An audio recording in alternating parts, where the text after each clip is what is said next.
Donald Trump a personnellement demandé à Vladimir Poutine de suspendre pendant une semaine les frappes sur Kiev et d'autres villes ukrainiennes. Cette demande a été motivée par le froid exceptionnel qui frappe l'Ukraine alors que le pays subit de vastes coupures d'électricité et de chauffage à la suite des frappes russes. Le réseau énergétique ukrainien est gravement endommagé. Les attaques massives russes ont touché les centrales électriques, les transformateurs et le secteur gazier. Les températures atteignent moins 6 degrés Celsius la nuit. Sans chauffage ni électricité, la population est livrée au froid tout simplement. Et dans ces conditions, mesdames et messieurs, on gèle. Et sans nourriture, on meurt. Depuis des années, on ne cesse de vendre le récit d'une victoire ukrainienne imminente pendant que le peuple ukrainien, lui, endure une situation dramatique. Zelensky affirme que la Russie perdrait 50 000 soldats par mois. Un chiffre imaginaire, alors que, sur le terrain, ce sont les Ukrainiens qui s'enfoncent dans le froid, la pénurie et l'épuisement moral et physique. Les supermarchés se vident.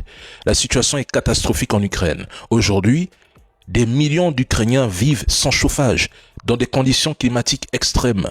Pendant ce temps, des trolls majoritairement étrangers au conflit et souvent français, installés confortablement en France, relaie un discours médiatique appelant les Ukrainiens à tenir bon, affirmant que la victoire est proche. Certains vont jusqu'à déclarer, comme le général Yakovlev, que l'Ukraine se bat pour toute l'Europe. Quelle honte! S'il y a des personnes qui ne veulent pas la paix et qui rêvent de la poursuite de cette guerre, ce sont précisément celles qui encouragent les Ukrainiens à continuer à se battre alors que, sur le terrain, des soldats désertent et la population est à bout. Les Ukrainiens veulent la paix, ils sont fatigués de cette guerre. Et si vous voulez connaître la vérité, suivez les médias ukrainiens indépendants.